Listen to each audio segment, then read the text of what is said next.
Hello, beautiful beings.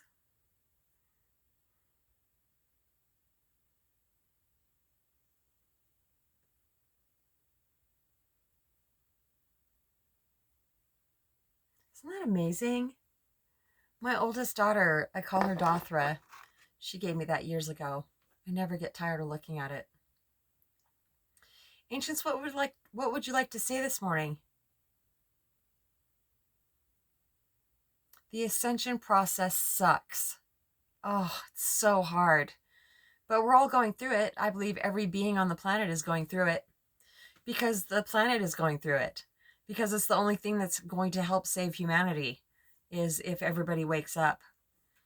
And it can be incredibly painful because the back and forth from person to presence is, it's like going back up to person and following thoughts that maybe felt like they brought me security or comfort or relief or any of that.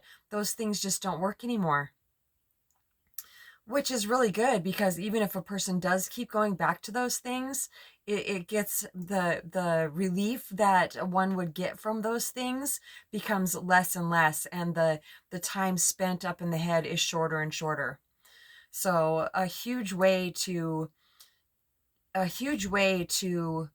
keep from becoming unconscious again and going with those thoughts is to trust my intuition. Okay, can you give me an example of what that looks like in this situation?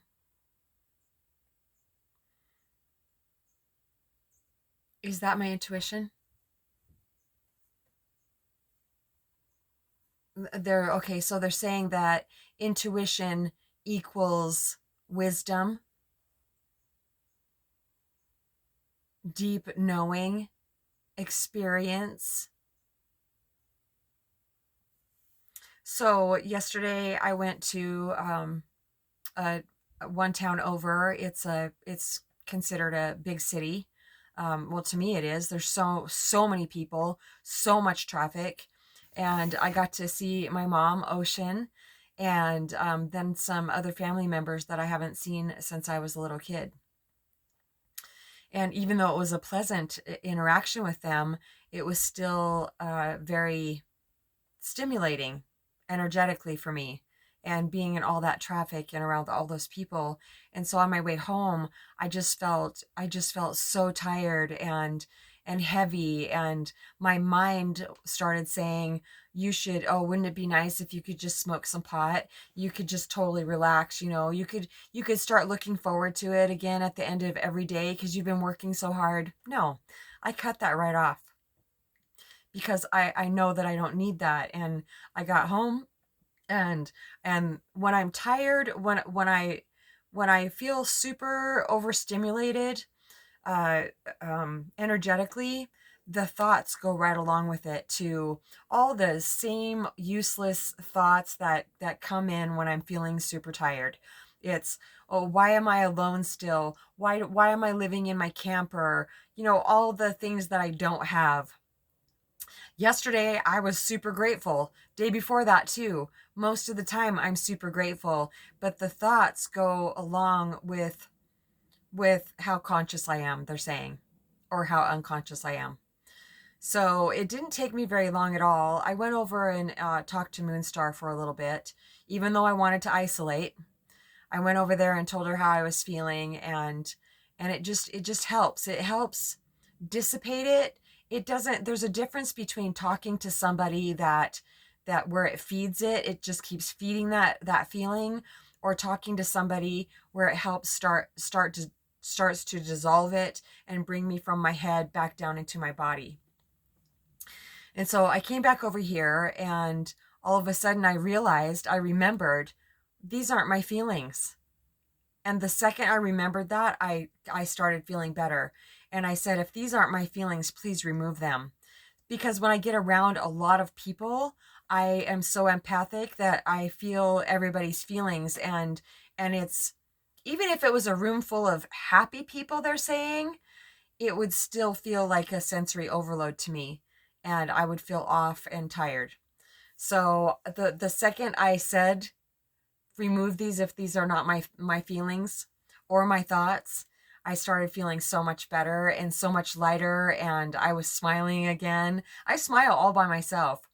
uh, I really have used that for a long time also. If I'm if I'm starting to go with thoughts that are making me feel down, I smile, and I start smiling and it intercepts it, because when my mind is quiet and I feel firmly rooted in my natural state of presence, I have found that I have this slight smile on my face all the time. I'm just driving along, and all of a sudden I realize that I'm smiling, and but I'm not thinking about anything in particular to make me smile. I just feel very, very peaceful, and just having a quiet mind is just the biggest blessing ever, because my mind used to be so absolutely insane. It's a wonder that I survived it. It really is.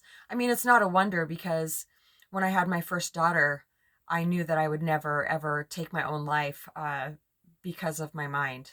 I would never ever have left her or any of my other children.